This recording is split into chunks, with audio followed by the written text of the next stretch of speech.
Yay, we're live. Hi, Jamie. Hello, hello. Hello, hello, welcome. Thanks. I just am really excited to have you with us because this is my first international Facebook Live. Yay! And I'm so pleased it's you. Um, so for the people who are watching, you and I met through my lovely, lovely assistant, Sarah Stars, who also lives in England. And I said to Sarah that I wanted to start to do a feminism series and just bring in a bunch of different voices that nobody ever hears. Because, you know, we hear the big time feminists, but we don't hear from people who are doing this work at a really community-based level. And so you are part of our feminism series. And I'm thrilled to have you talk about feminism and parenting because it's such an important thing, especially right now in the middle of a pandemic. Yes. So for people who listen to this in the future, we are coming to you live from quarantine. And it turns out, so Jamie does a lot of work helping parents learn how to especially raise feminist boys. Is that correct? That's true, yeah. That's wonderful. So Jamie, I'm so happy to have you here. Welcome. Thanks for having me. It's great to chat with someone who doesn't live in my house. I know that feeling well. I look forward to these lives every week because I'm like, oh, someone who doesn't live with me. Delightful. So tell us a little bit about how you started the work that you do and why you think it's important to focus on feminist-based parenting. Well, I'm the mother of two boys, which is how I got into this work, because I think a lot of us, as feminists, I think a lot of us expect that we're going to have girls. And then when we have children, many of us obviously have boys. And then we look at our children and think like, well, what do we do now with all of these, like, you know, books about feminist empowerment and all of our beliefs about how we're going to change the world. And then when you look at your little boys, you realize that, you know, it really lies with them as well. And that we have this opportunity as mothers to be able to help our sons learn how to be different and how to not replicate some of the stories of patriarchy that we would have heard otherwise. So just by looking at my kids and thinking like, what kind of world do I want to give them? You know, that's where I thought I'm not the only one who's having these ideas and worries about how we're going to raise our boys. So I started from there. It's such an interesting thing too, because we don't often think about, I mean, I have two girls and a boy, and we don't often think, you know, I think about raising my girls as feminists, obviously, to protect their bodies and their livelihood and all of those things. But raising Sean, my little white, blonde-haired, blue-eyed boy, to be a feminist has been in many ways so much more important than and he's dancing in front of me because he wants us. But really is such an important and critical thing, I think, to be giving to the world, because it really is a gift. So what drives you to continue your work in the face of obstacles? So these questions came from my people on my Facebook page, and they were curious what drives you to continue to work your work in the face of obstacles. I'm assuming you've run into a couple. Yeah, well, just knowing that day by day, family by family, we're able to make a difference in the way the world is going to look for our children once they're adults. Knowing that, I mean, like, we all know the statistic that men are so much more likely than women to experience mental health problems and not get help for them because of the stigma that there is about men asking for help. If we raise our boys to know that it's okay to have feelings, for instance, then when they have worries or concerns, they're much more likely to ask for help about those rather than to spiral into some sort of problem. Knowing that I want my boys to be able to feel like, other boys too, to be able to feel like they can be the kind of person they want to be, however that looks, regardless of what society might say. You know, that fuels all of my work, really, and how I hope that other parents will take that on board. I think I love that so much, because I often, my husband is a 2-time war veteran with PTSD. And, you know, there are so many times where my beautiful feminist friends in particular will remind me about how the patriarchy also works on men's mental health, and that it's not just about the patriarchy and what it does to women and women's bodies and our mental health, but what the patriarchy does as a whole to mental health in general. And the idea that we're not able to express our feelings and to feel truly how we want to feel, no matter our gender. And that we have to live up to some sort of standard of, what it means to be a man and be a real man. Yeah. And that's really harmful for most men. Most boys don't grow up wanting to lead into that, but it's onto them in so many different ways, whether it's in school or through religious communities or through their families and all sorts of places. But then by the time they're an adult, so many of those layers have been piled up that they can't even remember what it was like. Yes, I think it's so wonderful that you are like doing this work. So tell me a little bit more so you decided to start a business. Yes.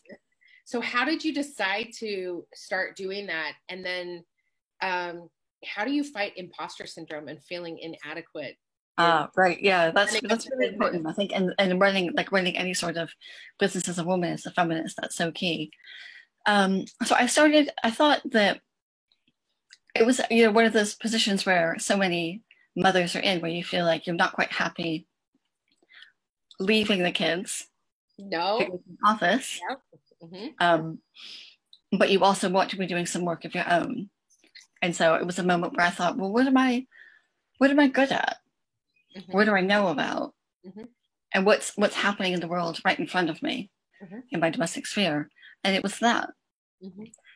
So I thought, well, what can I do gradually to make this happen? And I think that the imposter syndrome piece is really interesting because I come from an academic background. Oh, you do? Do you have a PhD? No. I do. Academia will kill all the things. This is I started a PhD. Yes. I didn't get funding for it. And I decided that I didn't need to pay money to talk to smart people and to write books. No, you really don't, do you?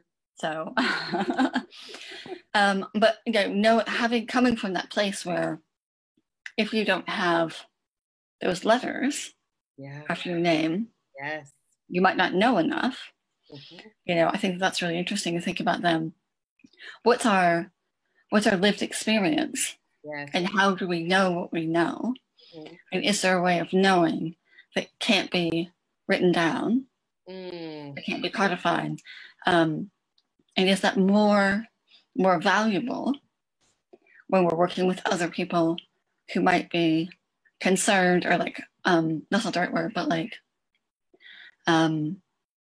put off a bit by over legitimizing the work that we're doing? Oh, so good. So so I try to remind myself that we all make mistakes. It's fine.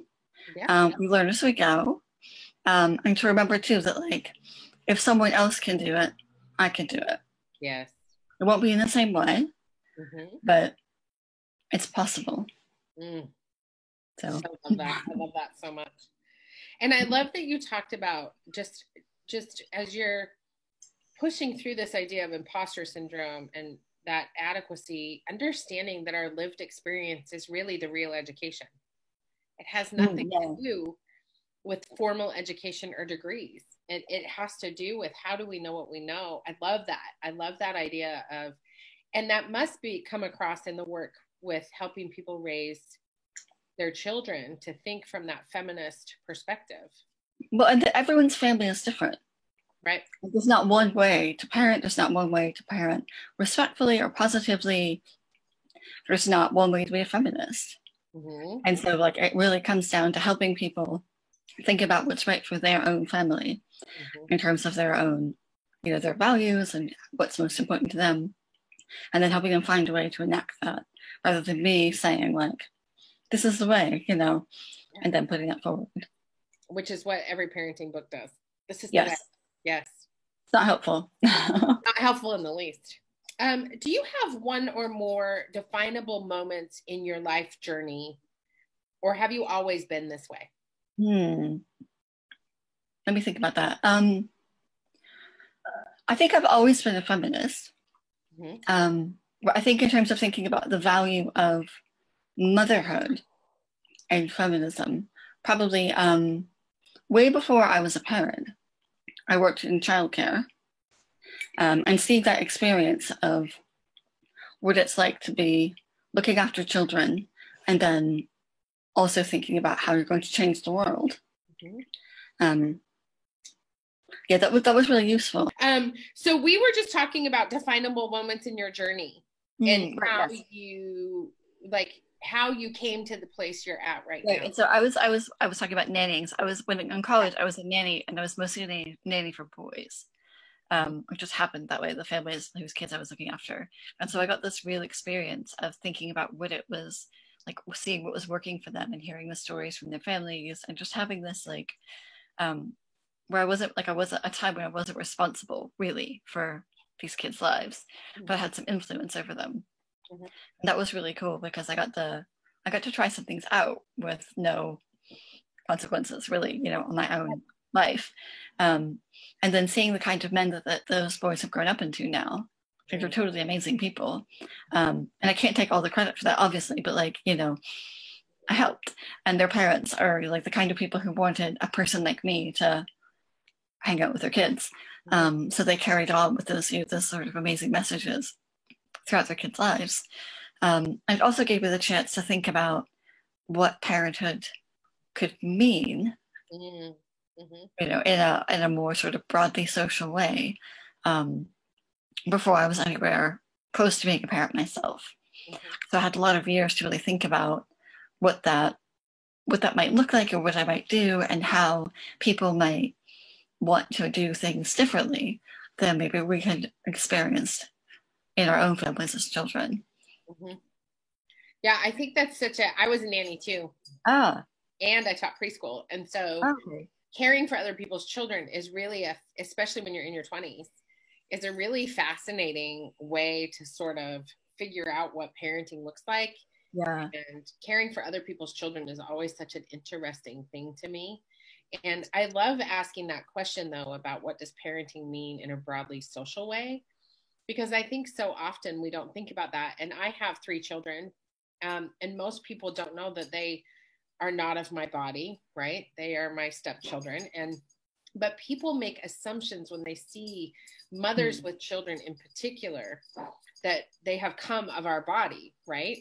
And you said a little bit earlier, you were talking about the feminism and motherhood, and what does motherhood mean under the sort of auspices of feminism. And one of the things I find so fascinating, just a little bit tying into men's mental health in particular, is that we say that dads, when they're taking care of their kids, are babysitting. But when moms take care of their kids, they're parenting, right? We're mothering. But dads are just babysitting. They're just taking care of the kids. You know what I mean? Have you seen that come out in your work? Well, definitely. And I think that one thing that I've seen with some of the families that I've worked with is that where feminist dads are really conscious of that and feel like they're parenting in the same way that mothers are parenting, and that they're occupying a space that possibly other men aren't occupying, and that it's hard for them to be able to talk about that. And at the same time, then there are plenty of men who I feel like probably wouldn't identify as feminists, but who want to take up a more active role in their children's lives, but they don't know how to do that. Not because they don't feel capable, but because they don't know quite. They didn't see that growing up. And they feel like they have to do a certain amount of work in an office and fulfilling all these other obligations in order to do man in the right way. And then what space does that leave for them to explore what fatherhood might look like? So I think that's part of thinking about what a feminist family looks like, is what space is there for a male partner, if there's one in a family, to really inhabit fatherhood in a quite progressive way. Yeah. Oh, I love that. So what are 3 specific intangible habits and techniques that you use to counter negative self-talk? Oh, well, 3 specific. Okay. let me think about that specifics. I like to write down a list of things I'm good at. You look for the evidence. Often. Mm-hmm. Like, you know, and we're all good at really different things. Yes. They don't have to be like earth-shatteringly amazing things, but like I bake nice banana bread, you know, like it's important. And then thinking about, I can't remember the author right now, but thinking about the idea of an inner mentor and an inner critic. Uh-huh. Is that something you're familiar with? Mm-hmm. Yeah. So thinking about like identifying those thoughts as like a helpful inner critic, that then you can say, okay, thank you, but I don't need that right now. Yeah. That's two. A third concrete thing. I think just trying to get out of my own head a bit and have some fun. Yes, I love that. I was just talking to someone about that the other day. I'm like, when was the last time you had a good time? And they're like, what? And I'm like, what are you for fun? Swing on the swing. Like earlier I was feeling quite stressed, obviously, because like, you know, global pandemic. Yeah. I just went on our swing set for a bit. Mm-hmm. Had a good swing. Yeah. The clouds. So, you know, when I got on a swing set, it made my tummy nauseous, and I was like, "How old am I?" Like, I felt quite sick. But I stopped worrying for a minute and thinking about all the things I wasn't able to control, and that I wasn't able to do. So yeah, have a swing, have a dance party. Yeah, have some fun. Yes, I love that. What is the most misunderstood myth about the word feminism? That's only about women. So many of you have said that on this series. Really? Yes.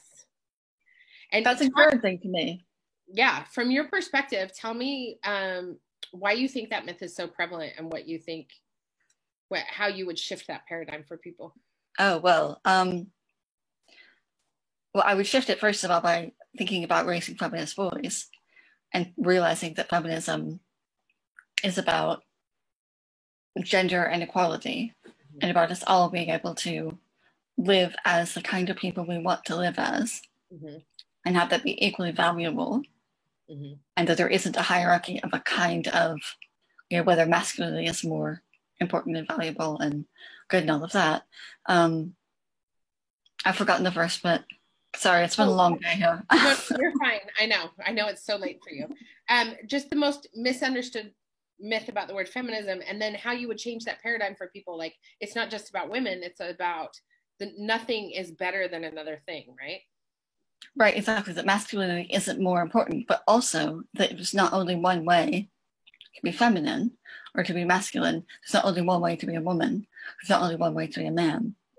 So broadening that out at the same time as trying to equal the playing field of it. Yeah. I love that. I love that so much.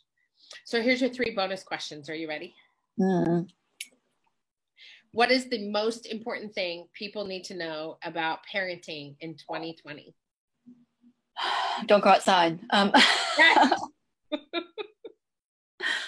Okay, no more pandemic jokes, I promise.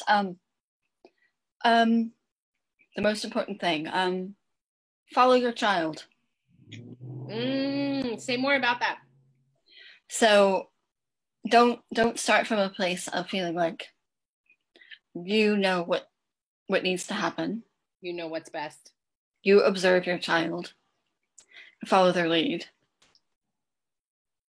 And you have 2 kids, so do you do that differently with each of them? They're really different. Yeah. As I imagine all 3 of yours are. Well, you know, they're humans, right? And they're all really so different. Yeah. Each one of us is so different.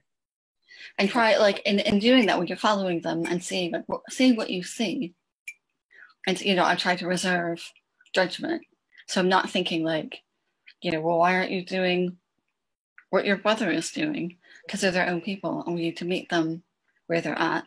Yeah. And we're all much happier when that's going on, rather than when we try to imagine that they're all doing the same thing. Yeah, absolutely. Do you have a gratitude practice? And if you do, what is it? I should.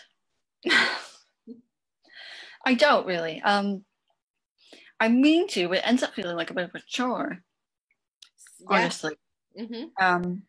and then I feel a bit guilty, and then like, oh God, I've not written any gratitudes, and then so yeah, is it maybe a bad person? No, I think it's so fascinating because it's just so many people have, you know, you hear so many people who are so great at gratitude practices, and then, you know, like me, I'm like a half-ass gratitude practice person. Like I'm like, I know I could do this, but I don't really want to do this, so I'm not going to do it. No, I mean, I'm really thankful for all these things, and I'm really grateful for all these things, but having that practice where I write it down all the time is not my strong suit.